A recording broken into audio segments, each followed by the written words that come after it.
Student time நிகழ்ச்சிக்கு உங்களை அன்போடு வரவேற்கிறோம். எந்தன் கண்மலையானவரே, என்னை காக்கும் தெய்வம் நீரே, வல்லமை மாட்சிமை நிறைந்தவரே, மகிமைக்கு பாத்திரரே என்று சொல்லி நம்ம பாட போகிறோம். கண்மலையானவர் நம்மோடு கூட இருக்கும்போது எதை குறித்து கவலையே பட தேவையில்லை. பாடலாமா? எல்லாரும் இணைந்து சேர்ந்து கரங்களை தட்டி.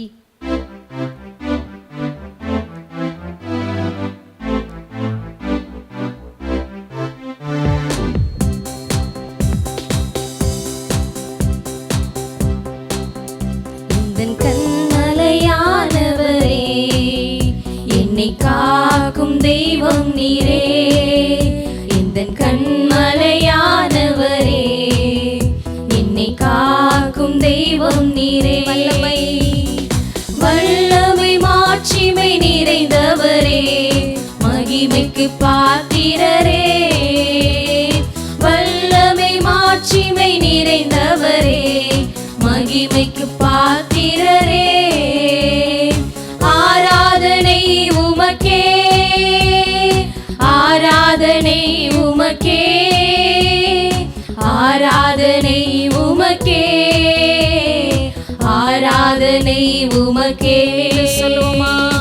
ஆராதனை உமக்கே, ஆராதனை உமக்கே, ஆராதனை உமக்கே, ஆராதனை உமக்கே, உந்தன் சிறகுகளின் நிழலில் என்றென்றும் மகிழ செய்தி, உந்தன் சிறகுகளின் நிழலில் என்றென்றும் மகிழ செய்தி, தூயவரே தூயவரே துணையாளரே, துதிக்கு பாத்திரரே, தூயவரே என் துணையாளரே, துதிக்கு பாத்திரரே, ஆராதனை உமக்கே, ஆராதனை உமக்கே, ஆராதனை உமக்கே,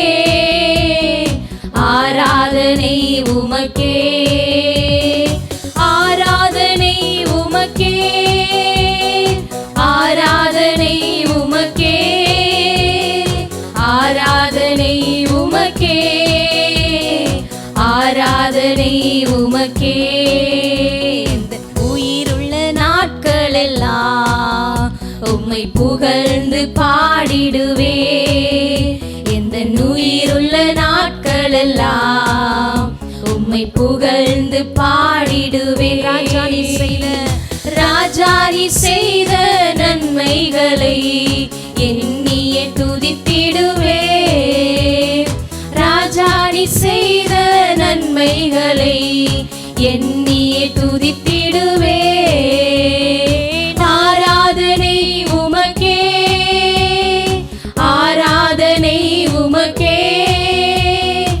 ஆராதனை உமக்கே, ஆராதனை உமக்கே, ஆராதனை உமக்கே, ஆராதனை உமக்கே, ஆராதனை உமக்கே, ஆராதனை உமக்கே. ஆண்டவரே, எங்களுடைய ஆராதனை உமக்கே நாங்கள் செலுத்துகிறோம்ப்பா. நாங்கள் உங்களை மட்டும்தான் நம்பி இருக்கிறோம்ப்பா. எங்களுக்கு அற்புதங்களை நீங்க மாத்திரம் செய்வீங்க ஆண்டவரே. ஹல்லேலூயா, உமக்கு நன்றி செலுத்துகிறோம்ப்பா. உங்களை விட்டா எங்களுக்கு அற்புதம் செய்ய, எங்களை பாதுகாக்க, எங்களுக்கு நன்மை செய்ய யாருமே இல்லை ஆண்டவரே.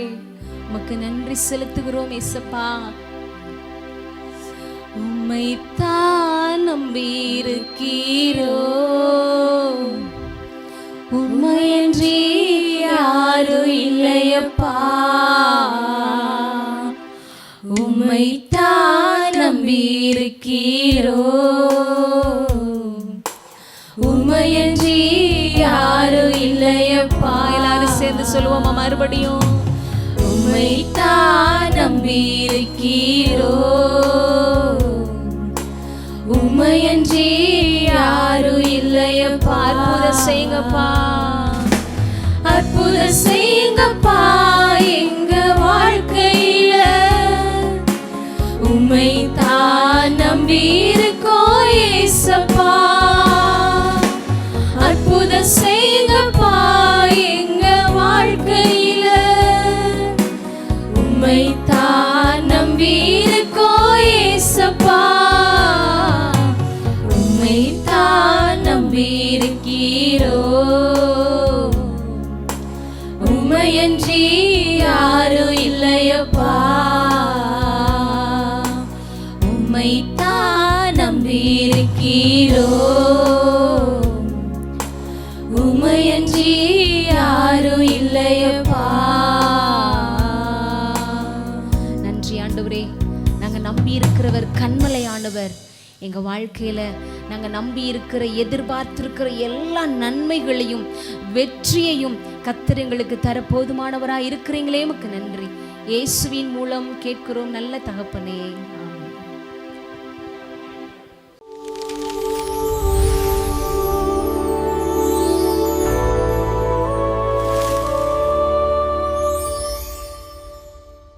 ஆண்டவராகிய இயேசு கிறிஸ்துவின் இனிதான நாமத்தில் உங்களுக்கு எனது வாழ்த்துக்களையும் வணக்கத்தையும் மனதிலிருந்து தெரிவித்துக் கொள்கிறேன். இப்பொழுதும் கூட கர்த்தர் நம்மோடு கூட பேசுவாராக, ஆண்டவர் நம்மோடு இடைப்படுவாராக. இயேசப்பாவுடைய வார்த்தை நமக்குள்ளாக கிரியை செய்யட்டும். ஆமேன். சோதரர், அந்த வார்த்தையை கேட்கிற ஒருவருடைய இருதயத்தையும் கர்த்தர் திறப்பாராக. இன்னைக்கும் கூட ஆண்டவர் ஒரு வசனத்தின் மூலமாக நம்ம கூட பேச இயேசப்பா விரும்புகிறாங்க. அடிமை மறைத்து ஆண்டவர் வெளிப்படுவாராக. எந்த வசனம் அப்படின்னா, நம்ம தியானிக்க போகிற வசனம் எல்லாருக்கும் நல்ல ஃபெமிலியரான ஒரு வசனம் தான். யோவான் 14ஆம் அதிகாரம் 27ஆம் வசனம் என்ன அப்படின்னா, சமாதானத்தை உங்களுக்கு வைத்து போகிறேன், என்னுடைய சமாதானத்தையே உங்களுக்கு கொடுக்கிறேன், உலகம் கொடுக்கிற பிரகாரம் நான் உங்களுக்கு கொடுக்கிறதில்லை, உங்கள் இருதயம் கலங்காமலும் பயப்படாமலும் இருப்பதாக. ஏசப்பா சொல்றாங்க, என் சமாதானத்தை நான் உனக்கு தாரேன், அந்த சமாதானம் உலகம் கொடுக்கிற பிரகாரமா இருக்காது, அதனால நீ கவலைப்படாத, பயப்படாதன்னு சொல்லி ஒரு வாக்குத்தத்த வசனமா ஏசப்பா அந்த வார்த்தையை நம்மளுக்கு இந்த நாள்ல கொடுத்து கொண்டிருக்கார். பாருங்க, முந்திலாம் பெரியவங்கிட்ட கேட்டாதான் சொல்லுவாங்க, அக்கா எப்படி இருக்கீங்க, அண்ணா எப்படி இருக்கீங்க அப்படின்னு சொல்லி கேட்கும்போது, என்னத்த ஏதோ இருக்கும், ஏதோ வண்டி ஓடுது, எப்படியோ போகுது அப்படின்னு சொல்லிட்டு அவங்க சொல்லுவாங்க. இப்போ சின்ன பிள்ளைகள்கிட்ட இருந்து வாலிப பிள்ளைகள் வரைக்கும் கேட்டா கூட, பாப்பா எப்படி இருக்கம்மா, எப்படி லைஃப் போகுது, எப்படி காலேஜ் போகுது, எப்படி ஸ்கூல் வாங்கக்கா, ஏன் தான் அந்த உலகத்துல பிறந்தமோ, என்னத்தான் போகுது, எரிச்சலா இருக்குது, வாழவே பிடிக்கல, நிம்மதியே இல்லை, சமாதானமே இல்லை அப்படின்னு சொல்லி வாழ்க்கையை ஆரம்பிக்காத பிள்ளைங்க கூட இந்த வார்த்தையை தான் சொல்றாங்க. வாழவே பிடிக்கல, நிம்மதியே இல்லை, எரிச்சலா இருக்குது, கஷ்டமா இருக்குது, கடவுள் எனக்கு மட்டும்தான் ஏன் இப்படி கொடுக்காருன்னு சொல்லிட்டு சின்ன பிள்ளைங்கள்ல இருந்து வாலிப பிள்ளைங்க வரைக்கும் பரவலாக இந்த வார்த்தை இந்த நாட்கள்ல பரவி கொண்டு இருக்கிறது. முந்திலாம் பாருங்க, தற்கொலை அப்படின்னா பெரியவங்க, ஓரளவுக்கு வயது முதிர்ந்தவங்க, முடியல, இதுக்கு மேல என்னால முடியாது அப்படின்னு சொல்லிட்டு நினைக்கிறவங்க தான் சூசைட் பண்ணிக்கிடுவாங்க. ஆனா இந்த நாட்கள்ல அதிகமாய் தற்கொலை யார் மத்தியில அதிகமா பரவிட்டு இருக்கு அப்படின்னா, சின்ன பிள்ளைங்க இந்த நாட்கள்ல அதிகமாய் தற்கொலை பண்ணிக்கிறார்கள். ஸ்கூல்ல படிக்கிற பிள்ளைங்க அதிகமா தற்கொலை பண்ணிக்கிறாங்க.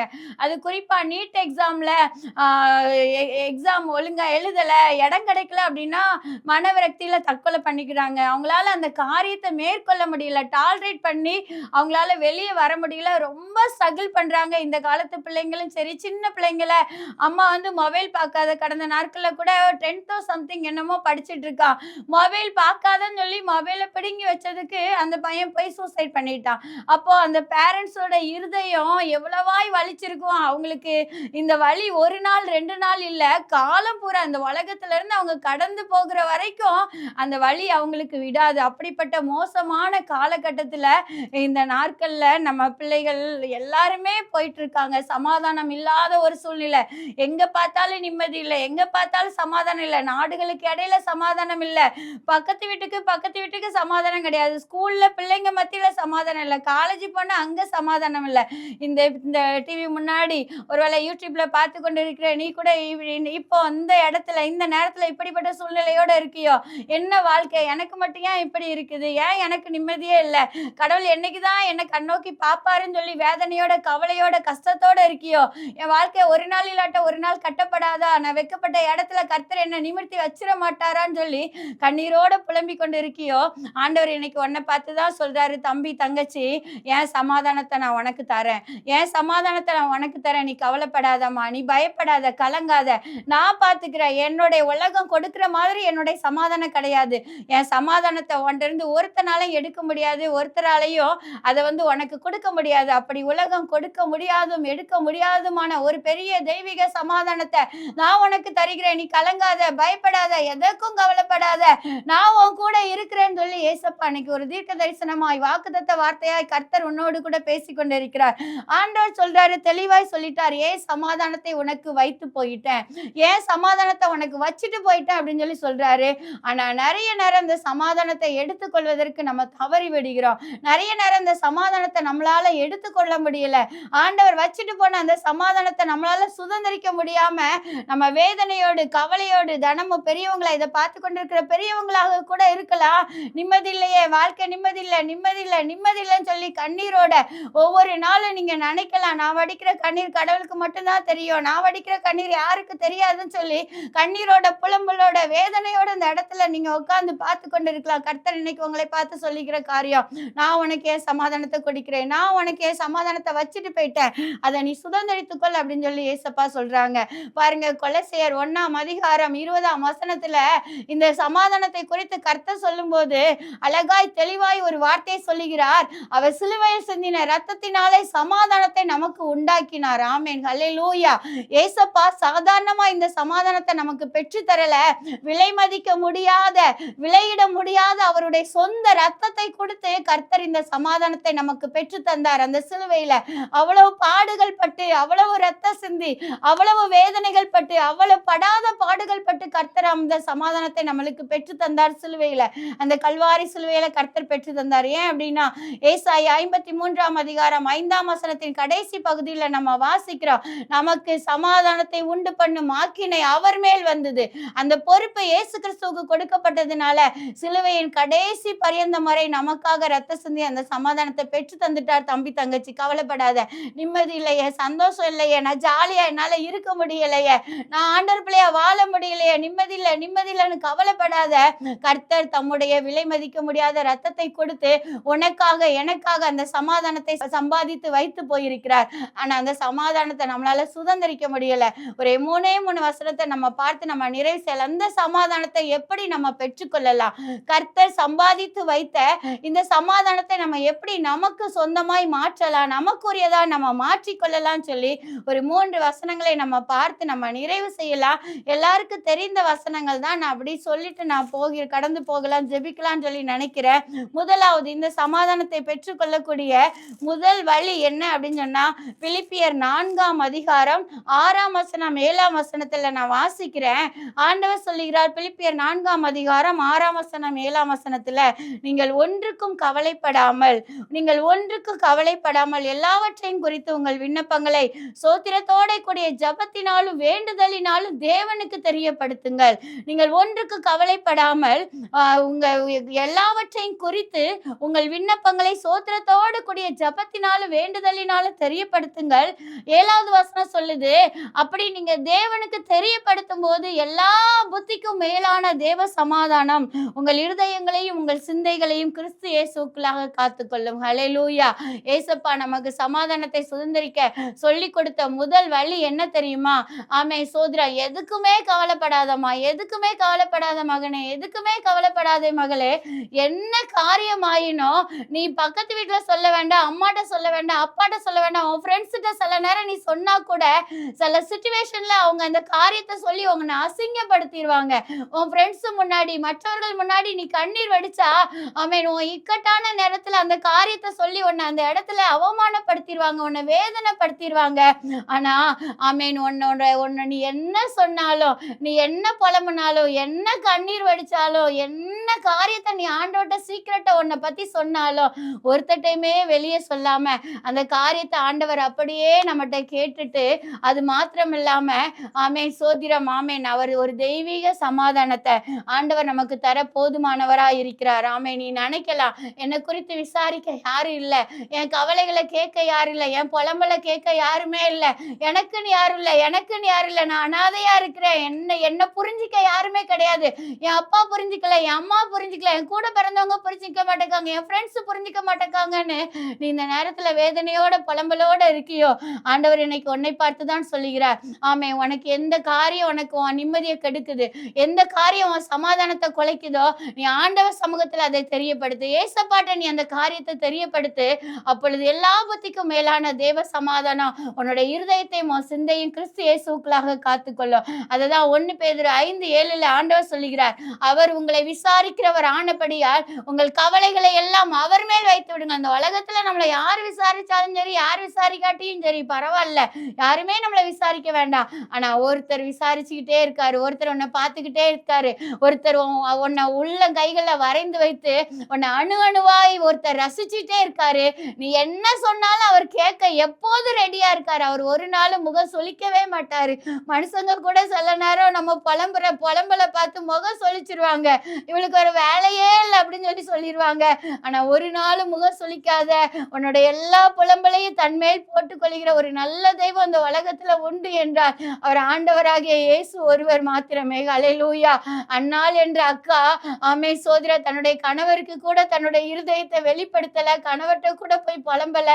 ஆமேன். அவங்களுக்கு குழந்தை இல்ல, அவளுடைய தங்கச்சி அவங்கள சண்டை போட்டு அவங்கள ரொம்ப அற்பமாய் பார்த்தார்கள். ஒரு குழந்தை பிறதுக்கு கூட நீ லாய்க்கு இல்லாதவன், அவளை அற்பமாய் ஒரு புழுவை போல பார்த்தாங்க. தன்னுடைய கணவர்கிட்ட போய் அவ வேதனைப்படல, கண்ணீர் வடிக்கல. நேரா இஸ்ரவேலின் தேவனாகிய கர்த்தரிடத்துல போய் தன்னுடைய இருதயத்தை ஊற்றி விட்டாள். ஆமேன். 1 சாமுவேல் 1:15 வாசித்து பாருங்க. தன்னுடைய இருதயத்தை ஊற்றி விட்டால் அதுக்கப்புறம் வேதத்துல அவளை குறித்து சொல்லுது, அன்னாள் துக்கமுகமா இருக்கவில்லை. அதுக்கு அடுத்த வசனம் பார்த்தனா, கர்த்தர் அன்னாளை நினைத்தருளினார். ஹல்லேலூயா.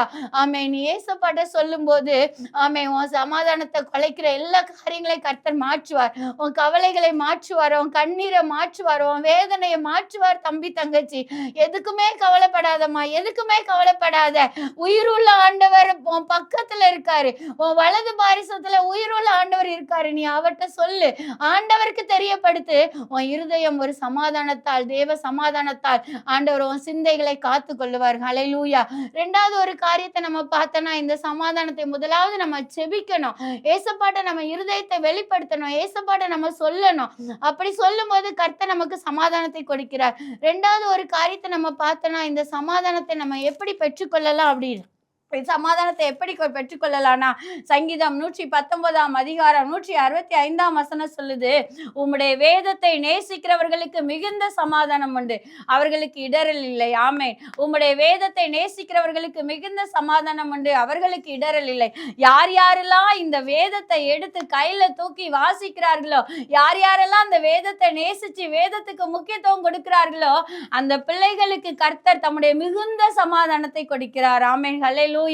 இந்த வேதத்தை தூக்கி இதில் உள்ள வார்த்தைகளை வாசிக்கிற பிள்ளைகள் ஒரு நாள் வெட்கப்பட்டு போகவே மாட்டாங்க. தம்பி தங்கச்சி, நீ ஜபத்துக்கு முக்கியத்துவம் கொடு. 2வது ரொம்ப இம்பார்ட்டன்ட், இந்த பரிசுத்த வேதாகமம். இந்த வார்த்தை உன்னோட பேசும். நீ நில குலைஞ்சு நிற்கும் போது, வேதனையோட நிற்கும் போது, வழி தெரியாம நிற்கும் போது, கர்த்தர் இந்த வசனத்தின் மூலமாக உன்னோடு கூட பேசுவார். ஆண்டவர் சொல்லுகிறார், ஆமே, நான் உனக்கு போதித்து நீ நடக்க வேண்டிய வழியை உனக்கு காட்டுவேன், உன்மேல் என் கண்ணை வைத்து உனக்கு நான் ஆலோசனை சொல்வேன் என்று ஆண்டவர் சொல்லுகிறார். நீ துக்கமா இருக்கியா, கவலையா இருக்கியா, கண்ணீரோட இருக்கியா, நொந்து போய் இருக்கியா, உடைக்கப்பட்டு இருக்கியா, எல்லாராலும் ஒதுக்கப்பட்டு இருக்கியா, புறக்கணிக்கப்பட்டு இருக்கியா, ஒண்ணுமே கவலைப்படாத. உங்கூட பேச யாருமே இல்லை நீ நினைக்கியாமா, உங்கூட பேச யாருமே இல்லை நினைக்கியா, வேதத்தை எடுத்து வாசி, வேதத்தை நேசிச்சு நீ வேதத்தை எடுத்து வாசி. உங்கூட பேச 24 மணி நேரமும் அவைலபிளா ஒருத்தர் இருக்காரு. நீ எந்த சூழ்நிலையில நீ உட்கார்ந்து இந்த வேதத்தை வாசித்தாலும் ஆமேன், அந்த வார்த்தை உங்கூட டைரக்டா பேசும். அது வரைக்கும் நீ அந்த வசனத்தை வாசிருப்ப, ஒண்ணுமே உனக்கு ஃபீல் ஆயிருக்காது. ஆனா நீ கவலையோட துக்கத்தோட சில சூழ்நிலைகள் மத்தியில நீ வேதத்தை எடுத்து நீ வாசிக்கும் போது, எந்த சூழ்நிலையில இருக்கியோ அந்த சூழ்நிலையை, அந்த சூழ்நிலைக்கு ஏற்றபடி அந்த வசனம் உன்னோடு கூட இடைப்படும். அப்படியே உள்ள ஆண்டவருடைய மிகுந்த சமாதானத்தால் நிரப்பப்படும். இந்த வேதத்துக்கு அவ்வளவு ஒரு மகிமை உண்டுங்க. ஆமேன். இது பரிசுத்தவான்களால் எழுதப்பட்டது, பரிசுத்த ஆவியானவரால் எழுதப்பட்டது. அதனாலதான் உபாகமம் 6:7-8 17 வசனத்துல பெற்றோர்களுக்கு கர்த்தர் ஒரு அறிவுரை சொல்றாரு. இந்த வேதம் ரொம்ப முக்கியம். அந்த வேதம் உன் பிள்ளைங்களை பாதுகாக்கும். வாலிபன் தன் வழியை இந்த வேதத்தினால் சுத்தம் பண்ணி கொள்ளுவான்.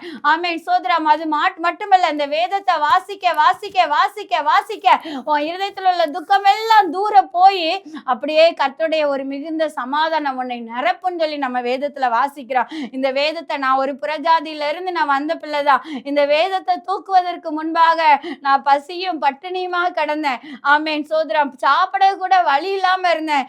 எங்க அம்மா சாப்பாட்டுக்கு கூட வழி இல்லாம எனக்கு சாப்பாடு தரதுக்கு பக்கத்து வீட்டுல சாப்பாடு கடன் வாங்கி எனக்கு சாப்பாடு தருவாங்க.